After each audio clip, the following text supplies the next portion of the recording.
क्योंकि चैतन्य महाप्रभु ने, हमने कई बार कहा भी है, हमारे श्रील प्रभुपाद यही बात कहते थे, हरे नाम केवलम कलौ नास्तेव नास्तेव नास्तेव गति रन्यथा। बोले इस कलिकाल में सिर्फ एक ही नाम प्रभावी है, वो है हरि का नाम। और 3 बार उन्होंने कहा हरे नाम केवलम, ओनली, सिर्फ यही नाम, कलौ नास्तेव। ये कहा कलयुग में और इसके अलावा कोई उपाय नहीं है, क्योंकि जितने भी जप पुण्य तप हैं ये इस कलिकाल के लिए फलीभूत होने वाले नहीं हैं। भगवान ने खुद कहा है श्रीमद् भागवतम में, कृते धायतो विष्णु त्रेतायाम यजतो मुखे द्वापरे परिचर्यायाम कलौ तत् हरि कीर्तनात्। तो पहले भगवान विष्णु के ध्यान से ही हमें सफलता, जो चाहे वो हमको प्राप्त हो जाता। और त्रेता युग में ध्यान से लोग मेडिटेशन करते थे जंगलों में जाके, तो वो उन्हें भगवान की प्राप्ति हो जाती। और द्वापर में विग्रह पूजा, भगवान की पूजा का फल। लेकिन कलिकाल में भगवान ने कहा ये प्रभावी तीनों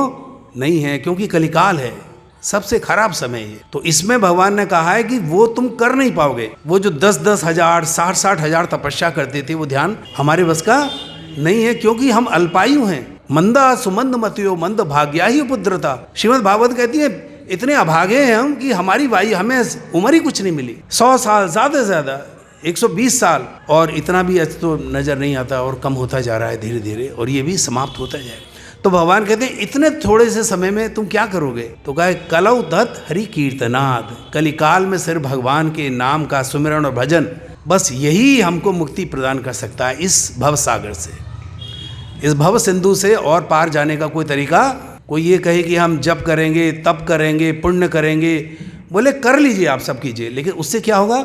भौतिक चीज़ों की प्राप्ति होगी, भगवान की प्राप्ति नहीं होगी। आपका बच्चा बहुत बड़ा अफसर बन सकता है, आप बहुत धनवान बन सकते हैं, आपकी बहुत प्रतिष्ठा हो सकती है, लेकिन ये सब कैसी चीज़ें हैं? क्षणिक हैं, शॉर्ट टर्म हैं, ये हमेशा चलने वाली नहीं है। हमेशा जो चलेगा वो क्या है? हरि नाम है, वो है शाश्वत धन हमारा, जो कभी समाप्त होने वाला नहीं है, सिर्फ अकेला ही। तो इसलिए हरि नाम हम लें, क्योंकि भगवान ने यहाँ पर कलिकाल में विशेष रूप से, माया तो हर युग में रहती है, इस समय बहुत ज़्यादा है, उसका प्रभाव इतना ज़्यादा है कि भगवान कहते हैं कि मेरे पास आकर भी लोग मुझे नहीं मांगते, मुझे मांगते नहीं हैं।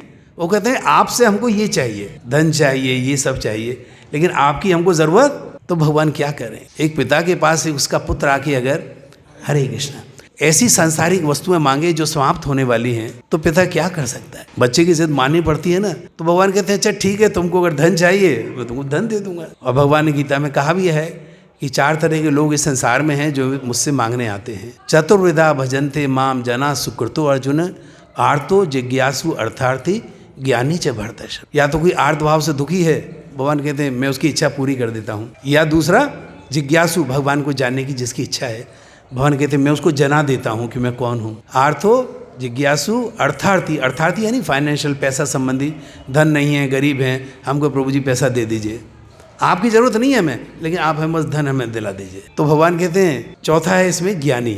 ज्ञानी जिसको ये ज्ञान है कि भगवान क्या है और भगवान से हमको क्या प्राप्त हो सकता है। तो भगवान कहते हैं कि ज्ञानी को छोड़ के बाकी जो चारों लोग हैं ये मासूम हैं, जो पुत्र धन या संसार में इच्छाएं करते हैं, हमको ये दे दीजिए, क्योंकि उन्हें पता ही नहीं है कि हमें भगवान से क्या मांगना चाहिए।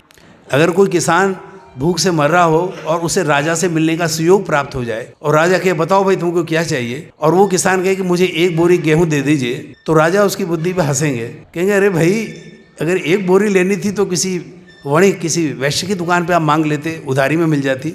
राजा के पास आओ तो 100 बीघा जमीन कम से कम मांग लेते, तो आपका हमेशा के लिए जीवन का निर्वहन हो जाता, आप खेती करते, आराम से रहते। तो जैसे उस किसान को राजा से मांगना नहीं आता है, ऐसे हमको भी भगवान से मांगना नहीं आता। हम उनसे वो सब चीज़ें मांगते रहते हैं जो अशाश्वत हैं, झूठी हैं, क्षणिक हैं, थोड़ी देर के लिए। इस संसार में अगर कुछ भगवान संसार की चीज़ अगर हम मांग रहे हैं तो निश्चित है कि हमको मांगना नहीं आता, किससे क्या मांगा जाए हमको नहीं पता। और जब भगवान सामने हो तो फिर तो हमें बहुत ही सावधान होना चाहिए कि हम भगवान से क्या मांगें।